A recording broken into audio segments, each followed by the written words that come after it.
Okay. Hello, Mr. Leo. Good evening.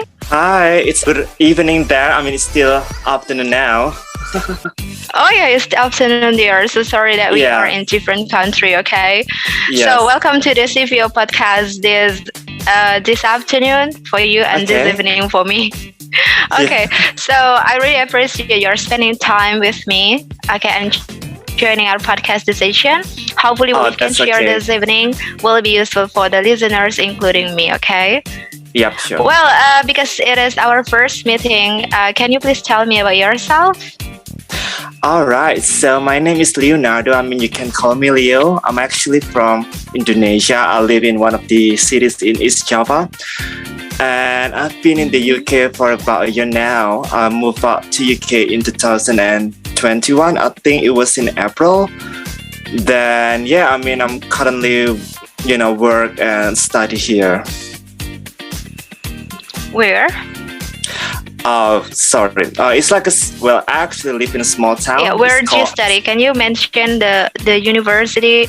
Oh, right. So basically, I didn't study in the university here because I finished my I got my university degree or bachelor degree in Indonesia. But because I work Mhm. as a teaching assistant here, I also study one of the online courses that relates to my work.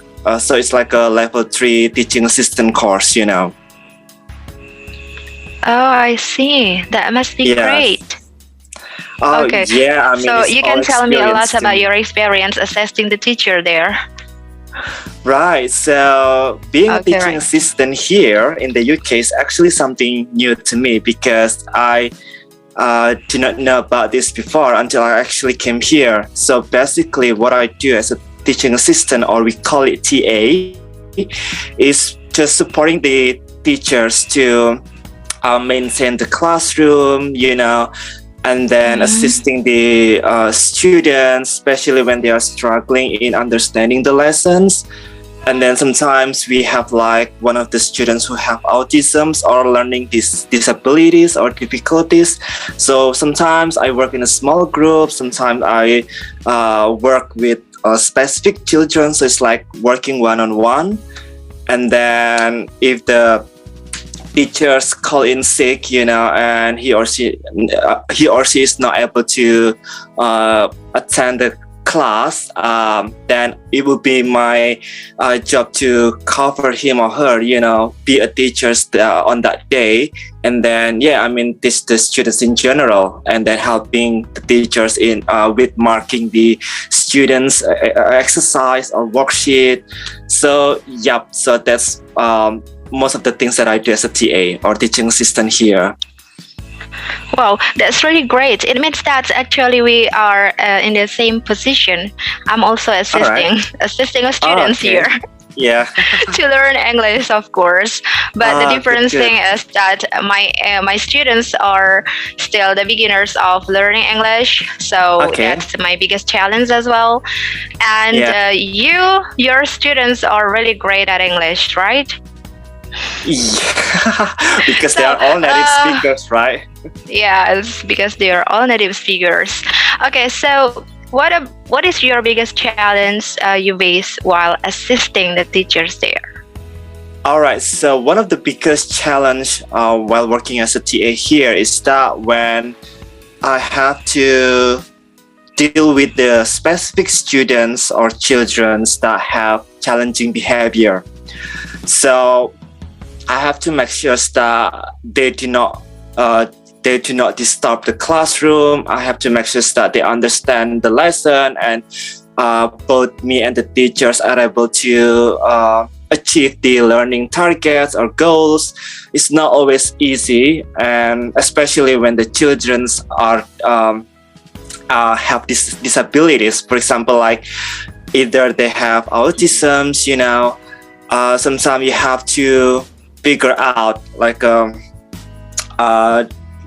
and try to find a different learning method or teaching method, because obviously we cannot use the same learning or teaching method that we actually use for other students or children. So for that specific child, we use a different approach. For example, like students with autism, we always use what is called by the sensory play that stimulate their five senses, like sense of taste, sense of sight, sense of hear and smell and everything.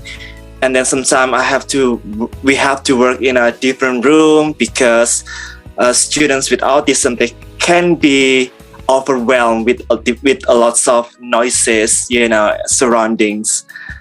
And then they usually have a different worksheet and assignments. So that would be one of my biggest challenge, but the teachers will always be ready to help me. And then we have our special needs coordinator, the one that is expertise in that area, dealing with the students with disabilities or autism. We got specialists, we got other teaching assistant and teachers. Whenever we need help, we can just tell them, and then we sometimes discuss about what is the best way to help those students to achieve, to be successful in the school. Oh, wow. So that's really great. You must be so experienced about that, and you can share your experience with me later. Oh, yeah, really sure, it. yeah. Yes, okay. Yeah, so, we all can learn. Okay, so I really wonder about the way you can be a teacher assistant in that country. Can you please tell me a little bit about your secret? It must be a secret, right? Because not all the people can do that. Okay, so yeah, I mean, if not a second, you have told me about family sponsored and kind of thing. Yeah, so if I have to tell you from the beginning till the end, it's going to be a very long story. So I'm just going to tell you in brief. So basically, I've got a family sponsorship to come to UK for working, for living here and for studying. And then I think I applied for that visa in February 2000 I applied for the visa in January 2021, and then I got approved. My visa got approved in the end of February, and then I moved out to UK in April. So it's been a year now. Wow. But that's how I ended up being here. Okay. But most of the people who comes to UK, they either have the skilled worker visa or sometimes like the student's visa, because they obtain the scholarship. And then once I'm here, and once I have that visa, I will be allowed to work. So I first started working at Tesco as a customer assistant for 6 months. So it's basically, serving the customers and making sure that they have a seamless, enjoyable shopping trip in the store, and then after 6 months there, it was a great experience. I met a lot of new friends there. Then after that, they couldn't keep me any longer because of the company's budget. And then I signed up with the supply agency, like a teaching agency here. And then they will help me to find the jobs as a TA in a different local primary school. That's how I started working as a TA. That's when I gain more experiences, and then I decide to do the online course, just to improve my skills, enrich my knowledge, and I had an interview a couple of weeks ago. It was successful. I got the job offer. Then in September, I will have my congratulations. Thank you. And then in December, I will have my first full-time teaching assistant role. So that's the story in short. That's really great. Yeah. No pain, no gain. And I'm sure you always do the best in your life. Okay, so while talking about the teaching assistant there, so did you prepare any kind of a certificate that really support your skill for being an assistant there, like certificate requirements like TOEFL, IELTS, or something like that? No. So luckily, I didn't have to do any IELTS test or TOEFL test, which can be a bit complicated, because obviously it takes quite a long time to prepare and then to do the actual test, because it's not that easy. But because I have the English degree, my major in university was English language and literatures. So I got that English degree, so I don't have to do any IELTS test or TOEFL test, because that's actually can be used to apply for this kind of visa, right? As long as it's I see. A1 or A2 level based on the British Council, then you should be okay. But obviously, once I came here, it's a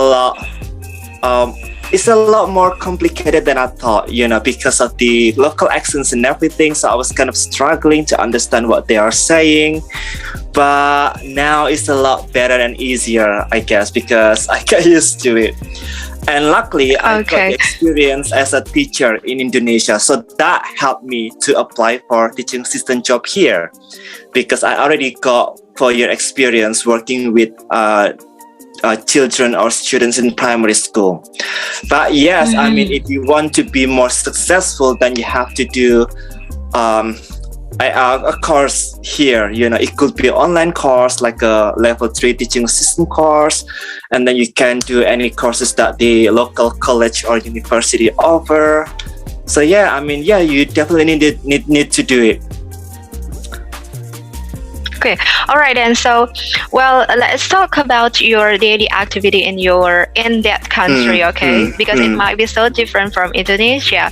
So what do you usually do when you miss a lot about Indonesia? Like maybe you miss Indomie, definitely. Oh, yeah, yes, the most favorite food of Indonesia. I mean, all right. So talking about my daily activities. Because now I'm enjoying my 6 weeks off because of summer holidays, so I don't really do much, but I focus on learning how to drive, because I booked my driving license for the whole month actually, but I only do it like 3 times or twice a week because it's quite expensive as well. So, but before the summer holiday, my daily activities will be like mostly working in the school, sometimes I work full day, sometimes I work part-time. When it's part-time, it could be started from morning till afternoon or afternoon till evening. And then when I go home, of course, I need to have a break, cook some dinner, then probably doing a little bit research about what I have to do. What I can do to support my job, especially when I first got the students with autism, I have no idea what I have to do, but luckily the teachers helped me. Then I started learning more. Just tell me if you need assistant. I'll be there. Yeah. Oh, sure. Yeah. Why not? Who knows, right? Someone invite me. Yeah, you never know that you may be in abroad someday in the future, because I never thought that I would be able to be here, but it happened. So dream, believe, and make it happen anyway. Yes. Okay, thank you. Okay, so can you please tell me about how much do you spend in a day for your daily need? Is it too expensive to live there? Of course. It's very expensive, because let's say a week. For shopping itself, I can spend maybe like 30 till 50 pounds a week, for shopping. So in a month, that would be more than 100 pounds. And then can you just convert it to Indonesian rupees, because I don't know how much is it. I think 1 pound now would equal to 17, 18, 19,000 rupiah, I guess. So it's quite a lot, but it's not a lot here actually. So I was quite surprised, because with that much money in Indonesia, I can spend, I can spend that much money for the next few months. But here you can only spend it for a month. And then, for example, like renting a house or a room a month can be 500 pounds, including the bills, which is very expensive. Yeah, I mean, it's quite expensive here, especially with the COVID-19 that or that have happened in the past that affects our lives now, and then the war that happens in Ukraine, it really affects the economy here in general. So the fuel price is increasing now, the living expense is increasing, everything's so expensive now. So yeah, that's about it. Okay, so that might be quite interesting to live there. So what can you find kind of a restaurant, Indonesian restaurant, I mean, there? So well, if you miss like Indonesian food, do you need to cook it by yourself, or you can find it on a food street? Yeah, well, I mean, if you live in big cities like Manchester or London, let's say London, then you will have a few Indonesian restaurants there. But if you live in a small town like Selby, that's where I live now, it's located in the north part of the country, so it's quite difficult, But there are some Chinese restaurants which are quite helpful whenever I miss Asian food. And then luckily there are some Indonesians that have the online shops, so they cook Indonesian food or they sell Indonesian product and they sell them online. So yeah, I have to cook the Indonesian food by myself. I have to buy them online. They are quite expensive, a lot more expensive than the price when you buy those stuff in Indonesia. They tend to be a lot more expensive here, but I think it's worth it, because I don't buy Indonesian food a lot, probably every couple of months, So yeah, I see, that's how I can get the Indonesian food here. Okay, so I really wonder, since you have been there for a long time, if I'm not mistaken, how many years are you there? Just a year. Just a year. A year. I'm still new here. Yeah, it's long enough then. So I really wonder about how the way you associate with the people there. Okay, so how did you the first time mingle with the people there? Can you please tell me about that? And how did you feel? Okay, so did you find a culture shock? Culture bomb. Definitely. Yeah. I'm experiencing culture shock. I think even until now, it still happens to me sometimes, especially let's say when I was in Indonesia, I don't normally pay everything with card, because I always have cash in my wallet. But here, everything is contactless payment, right? And then it might sound a bit disgusting, but it happens, and people often talk about it. Whenever we use the toilet, it's quite different, right? The toilet here in Indonesia, right? And then we always have tissue, to clean our, our bum or something like that. We don't really use water.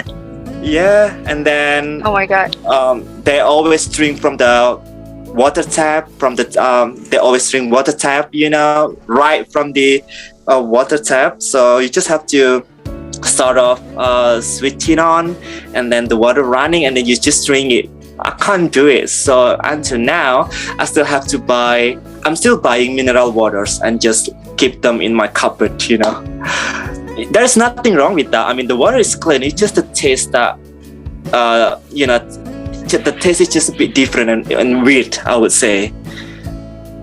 But when you talk about the people, they are curious in the beginning, because we never met before, and they always ask me where I come from and how do you come here, why do you want to be here. And then after I tell them the reason why I'm here and how do I ended up being in the UK, they are always surprised. They told me that, oh, you are so brave, because not all British people like going abroad. Only the one that can afford having holiday in abroad that can do it. So most of the people, or some of them, they stay in the country. They don't really have time, or they don't really have money to travel to Asia or different countries. So they're always curious about my cultures, my home country. But in general, I think they are quite respectful and open-minded, and they don't really ask me about my religions, because we always try to avoid talking about sensitive topics, because that's the way they respect other people. They are friendly, especially in a small town. And then, I mean, even though I still feel like, because I'm Asian and there are not many Asians here, so sometimes I feel like I'm different. But they are quite nice. Yeah, they are quite nice. They are friendly. So I have no problem with that. It's just that you have to. So you can mingle with them all easily. The time. Yeah.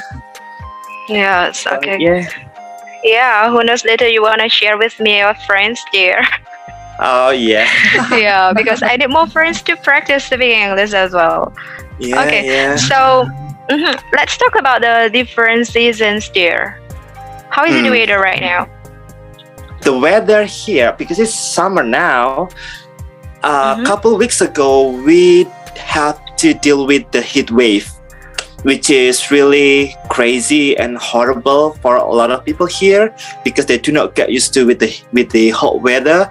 It could be until like 35-40 degrees. So some of the schools were closed, and they advised the parents to collect their students a lot earlier, and some students still stay at home because their parents didn't want them to go to school, because we do not have any fan, we do not have any air conditioner. So yeah, it's quite complicated, but I'm fine because I get used to with the hot weather, right? It's always hot and humid in Indonesia. The weather here is a bit messed up, because one minute it's cloudy and then another minute it's rainy, and then it's sunny, and then something like that. In winter, it could be rains. It could be rainy. It could be snowy. Oh my God, it's kind of persons, a moody person, or a feeling. Yeah. Sometimes you're sad, happy, cry. Yeah, exactly. And sometimes it's just foggy all morning. You just never know. Okay. So My that's how question the weather is, is like here. does your feeling always follow the different kind of weather? Yeah, I always check the weather app every time I want to go out to make sure that whether it's gonna be rainy or not, whether I need to bring umbrella or not, because I don't want to be any surprises when I go out. I just want to have a good time with my friends or family. Yeah. Okay. What about your future plans after finishing your contract? Did you do the contract there? Maybe you wanna back to Indonesia to share your experience, or what? Can you tell me about your? Yeah. So my current visa will be lasting for 2.5 years, and then I can always extend it for another 2.5 years, and then after living here for 5 years, I can apply for it's called indefinite leave to remain visa, or we call it ILR. Means that I can be in the UK, I can work, live, and study without any restrictions. I don't have to apply any more visa. And then after that, how lucky you are! Yeah, I mean, and then if you want to be a British citizen, then you can always apply after 5 years. My future plan, I'm not sure whether. Well, I would like to think that I actually want to be here, for a long term. I just want to gain experiences. I just want to have a stable life and job. Probably I'm gonna visit my family like once, twice in a year. So that would be my current future plan now. It might change, but for now, I just want to focus on my job and finishing my online course, So that's it, yeah. Oh, that's great. Okay, Yeah. well, Mr. Rio, can you please share with me a little bit about the way the people there think about their future? Like, how are they interested in pursuing their career? Do they really what do you call it? Are they interested in pursuing their career in business or education? Like Indonesia, mostly the people of Indonesia, they really eager to be a civil servant. You know, right? Yeah, Yes. to play it safe. Yeah.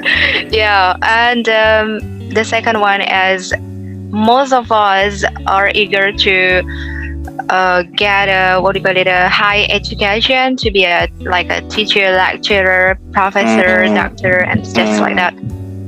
What right. about the people in that country? Right. So because it can be different from one person to another, so I'm just gonna explain it in general. It might be wrong, it might be right, I'm not sure, but it's just based on my personal opinion and experience, right? So I think Yes, that's also what comes out as based on my opinion, what I could see about. Yeah.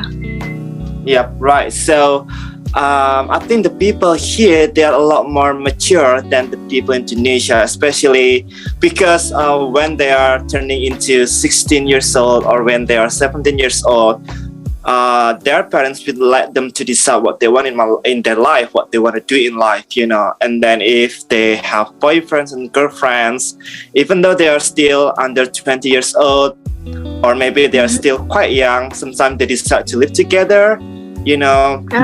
What And then about you? well, What I about live you? with my How old are family you here. now? Oh, I live with my sponsor family here, so it's quite different, so right? Yeah, but it so doesn't mean let's that you cannot get a girlfriend there. maybe, I don't know. I mean, I just want to focus on my career. I'm not Oh ready yeah, yet I anyway. see. Yeah, After we need because to there are focus a that lot. sometimes we can also play. Yeah, right. So, okay, so they will start from that point, you know, to build their family. And then, even though you may see it as something wrong because we don't do it back home, right? Because it's against our custom and traditions, but they do it here, you know. That's why I think that's the reason why I feel like they are Do the more parents mature. are strict enough? Are the parents strict Some enough of to parents their? could be a little bit strict or protective, but the others could be less strict, you know. But in general, when they are 17 years old, they are considered adults, so they will be allowed to make their own decisions, what they want in my life, what they want in their life. If they want to live together with their partner even before they get married, then it's alright, you know. They are allowed to do it. So I think that's why they are more independent, more mature, you know.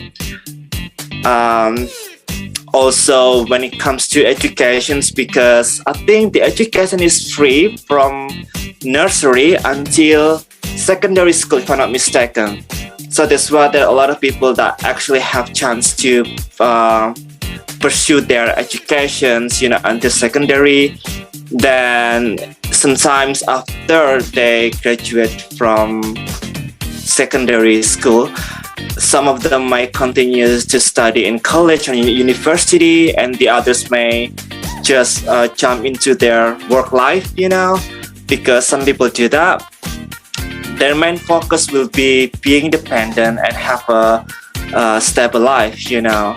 But yeah, I mean, in here, luckily, because the educations are free from nursery to secondary, so they have a bigger chance to pursue their educations, you know.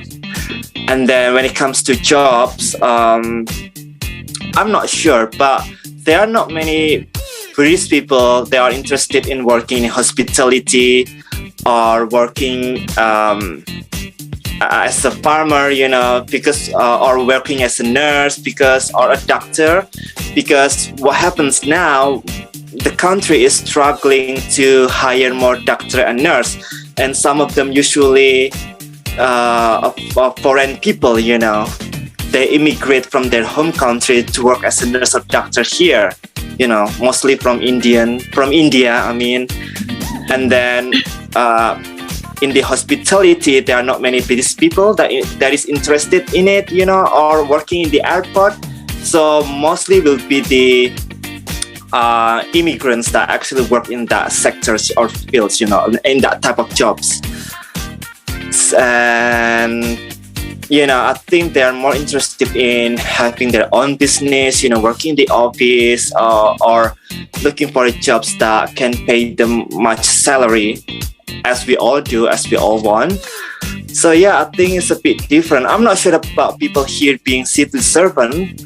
I haven't come across or met people who actually work in a civil servant, but there are a lot of people as well that actually are interested in being soldiers, So yeah, so that's how different the people here in the UK when it comes to educations and jobs, and there are more scientists here than in Indonesia. Oh, that's great.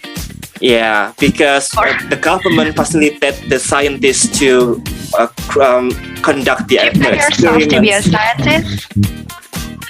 No, my dream is being a teacher, actually. Okay, just to be.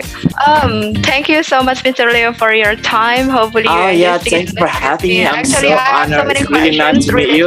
your assistant teachers there, and of course about my ability as well. But because of the time, we have to close it, and we can have. Okay, so thank you so much. See you. Thank you so much for having me. See you later. Bye bye.